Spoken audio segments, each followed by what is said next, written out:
Assalamualaikum warahmatullahi wabarakatuh. Selamat pagi. Ini adalah video kedua ya terkait dari masalah-masalah yang diselesaikan dengan pendekatan brute force, tapi menghasilkan kompleksitas waktu yang eksponensial.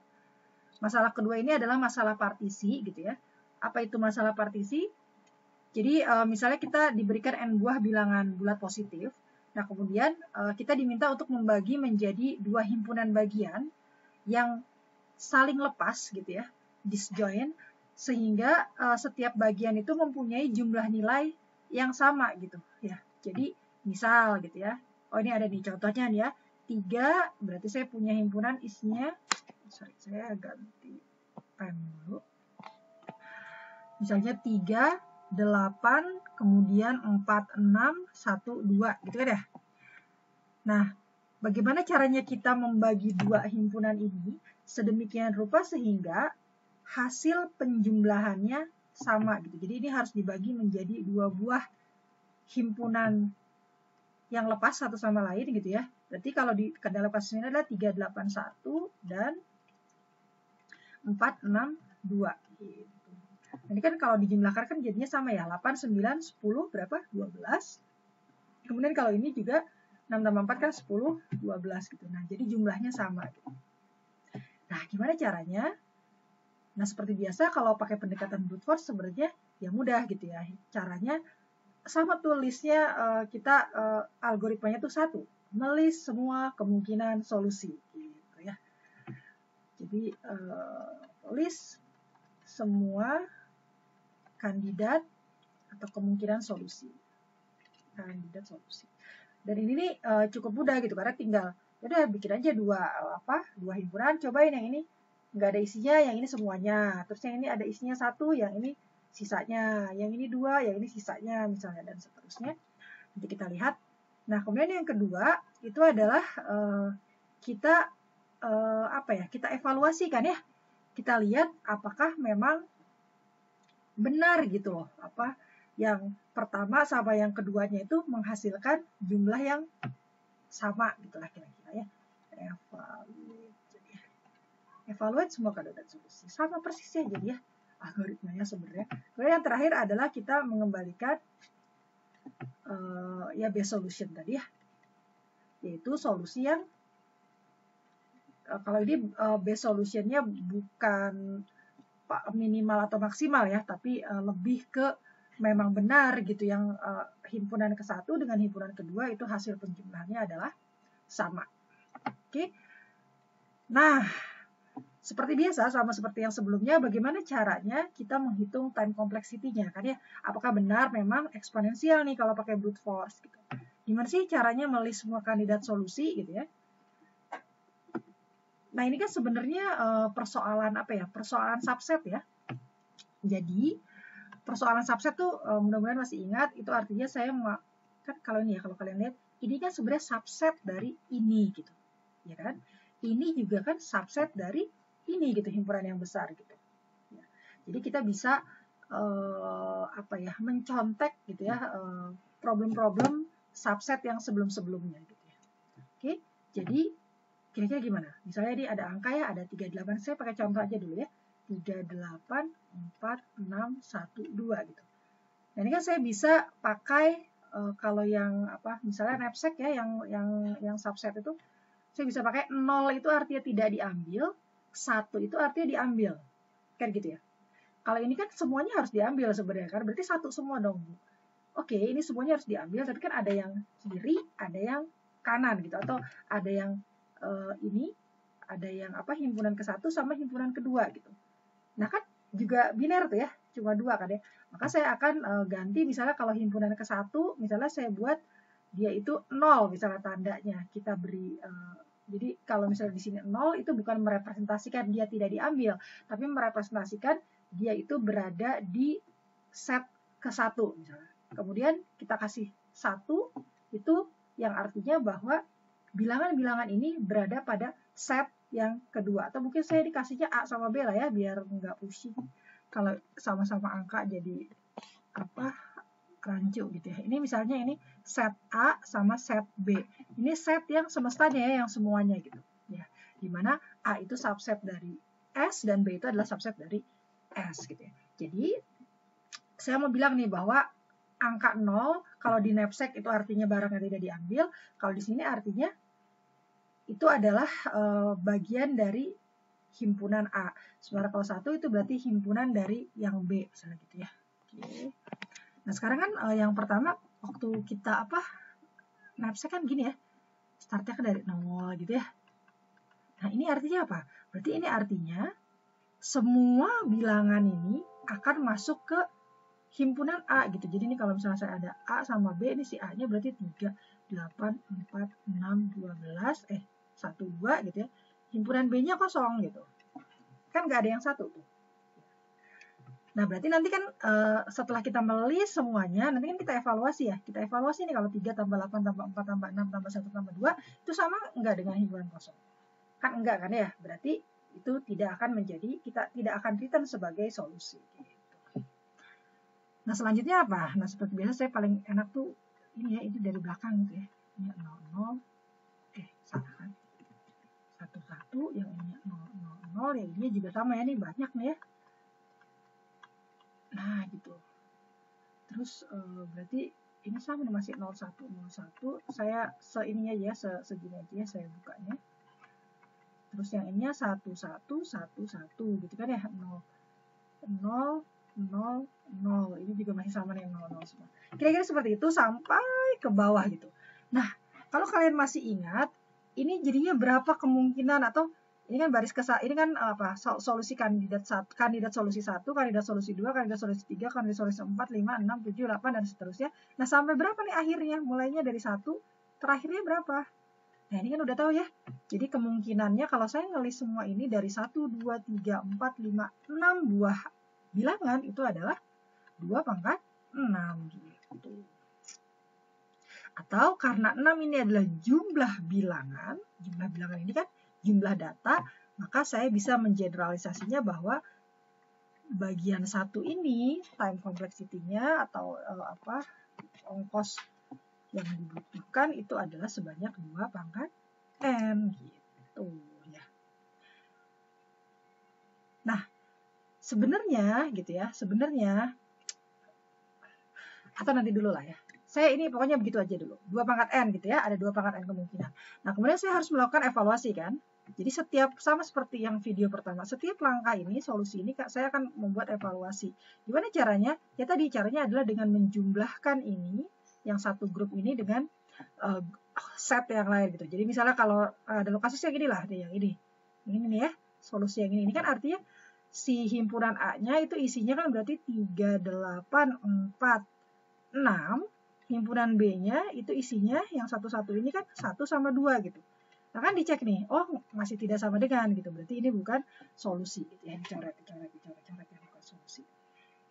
Oke, jadi nanti pasti suatu saat ada solusinya. Nanti kan pasti, nah ini kalau contohnya ini kan solusinya 381 462. Nah kan harusnya di satu saat itu nanti dia ada 381.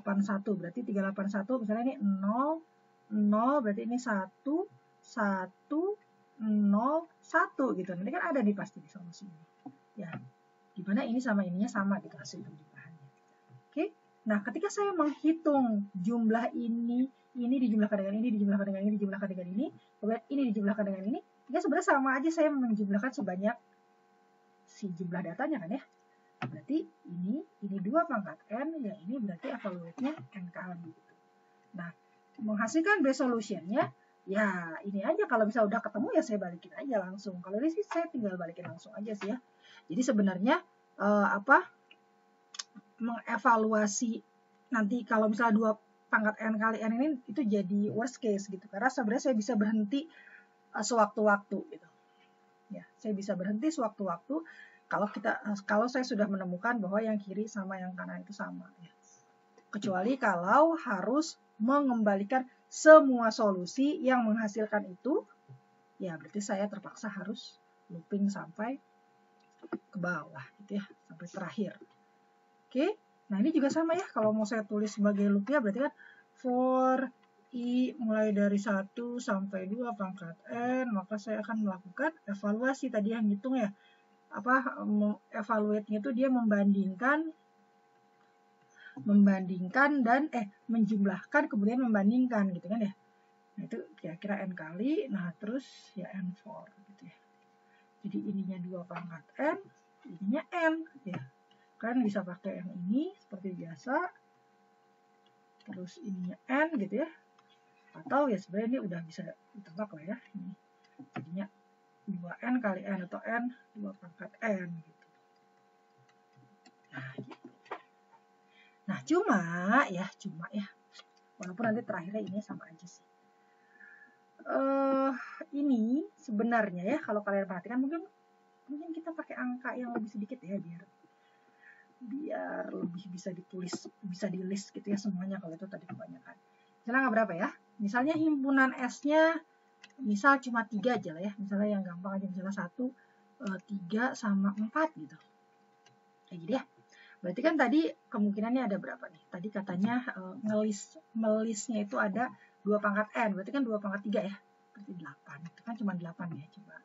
Berarti ini kan 0, 1, 2, 3, 4, 5, 6, 7, 8. Nah, sedikit kan ya. Berarti ini 1, 2, 3, 4, 5, 6, 7, 8.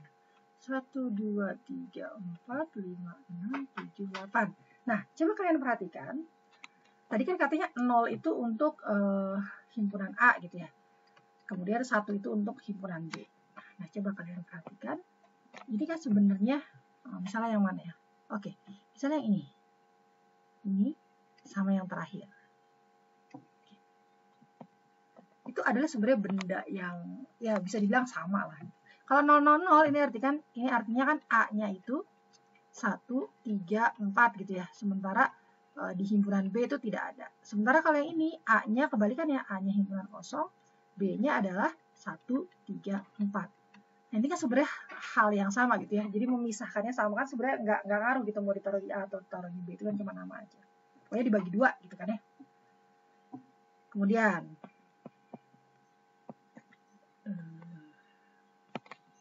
ini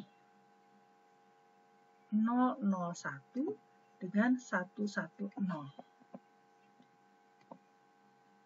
ini sebenarnya A-nya berarti 001 ya, berarti 1, 3, B-nya 4, gitu kan ya. Sebenarnya ini A-nya berarti cuma ini 4, B-nya 1, 3 gitu loh. Kalau kalian perhatikan, sebenarnya ketika saya sudah mengevaluasi yang ini dan ternyata salah, itu kan ini saya cuma buang-buang energi aja kalau saya melakukan hal yang sama lagi terhadap yang ini. Jadi harusnya ini nggak usah dilakukan. Yang ini juga sama gitu, kalau saya sudah melakukan ini, ya saya tidak perlu melakukan yang ini gitu. Begitu pula yang lainnya nih, kalau kalian lihat, ini nanti akan sama dengan ini gitu ya. Itu kan ya, kebalik aja kan ya. Terus nanti ini juga akan sama dengan ini gitu, cuma dibulak-balik aja. Saya tulis lengkap deh ya, coba ngomong cuma sedikit. Kalau ini kan berarti A-nya berapa ini? A-nya 1 sama 4. B-nya berarti 3 gitu ya. Sama nih sama yang ini. A-nya berarti ini 3 saja, tapi B-nya ini 1 sama 4. Nah, kan sama tuh kan ya. Jadi kalau ini udah dikerjakan, ini nggak usah gitu. Terus, 2 lagi, tanggung. Nah, coba ya. Kalau ini kan berarti A-nya, yang ini ya, yang 1 kan yang 0 A-nya. Kemudian yang B-nya itu berarti 3, 4. Nah, sekarang yang bawahnya, A-nya berarti kan yang 3, 4. B-nya yang ini ya, 1 ya, berarti 1. Nah, ini kan sama nih ya, ya beda cuman beda lokasi aja. Jadi kalau ini sudah dikerjakan, ini sebenarnya nggak usah dihitung lagi gitu, nggak usah di-evaluate lagi gitu. Nah, kalau kalian lihat ini kan sama ya jumlahnya ya. Artinya sebenarnya saya bisa drop setengahnya gitu. Tidak perlu saya evaluate. Saya hanya perlu melist 1, 2, 3, 4. Ini saja setengahnya aja. Saya hanya perlu melist dan mengevaluate setengahnya saja. Jadi kalau tadi yang ini gitu ya, kita balik lagi ke sini. Ini sebenarnya saya bisa N-1 aja gitu ya. Gini ya, tadi kan setengah kali 2 pangkat N, setengah kali, ya kan ya. Jadi nggak usah 2 pangkat N, tapi setengahnya aja gitu kan ya. Berarti kan 2 pangkat N per 2 lah gitu ya. Nah ini kan saya bisa tulis 2 pangkat N dikali 2 pangkat min 1, atau sama dengan 2 pangkat N minus 1. Makanya saya tulisnya 2 pangkat N minus 1 ya. Nah kemudian evaluasinya juga berarti kan evaluasinya ya tetap N gitu ya, karena evaluasi per ininya. Jadi yang dipangkas adalah ini jumlah kandidat solusinya ya. Jadi kandidat solusinya cukup setengahnya aja. Ini tidak perlu dibuka lagi gitu. Oke. Berarti loop luarnya berkurang setengah. Nah, maka kalau kayak gini kan ini jadi 2N-1 gitu ya, atau setengah. Nah, ini nggak ngaruh nih kalau misalnya di asimtotik gitu ya. Jadi walaupun misalnya ini kan ini berarti N-1 ya. Ini hasilnya adalah 2N dikali 2N-1, maka ketika dijadikan asimtotik ya sama aja sih gitu. Ya, sebentar. Sama aja. Betul. Karena angka ya setengah ya. Jadi sebenarnya kan pengennya loh nggak gini dong Bu, harusnya ini ada setengahnya gitu, nggak ngaruh ya. Karena kalau kalian masih ingat ya, kalau 2 pangkat N mungkin agak membingungkan, tapi misalnya kayak setengah N gitu misalnya. Kan ini tetap aja ketika dijadikan notasi asimtotik gitu ya, ini berarti elemen apa, elemen big O berapa, kan tetap saja N gitu, jadi setengahnya dihilangkan. Tapi kalau ditanya CN-nya atau TN-nya gitu ya, gitu saya bisa jawab bahwa dia adalah N dikali N dikali 2 pangkat N-1 atau atau ya setengah gitu lah ya. Nah, gitu juga boleh, bebas lah ya. Oke, kira seperti itu. Mudah-mudahan dapat dipahami. Selamat pagi. Wassalamualaikum warahmatullahi wabarakatuh.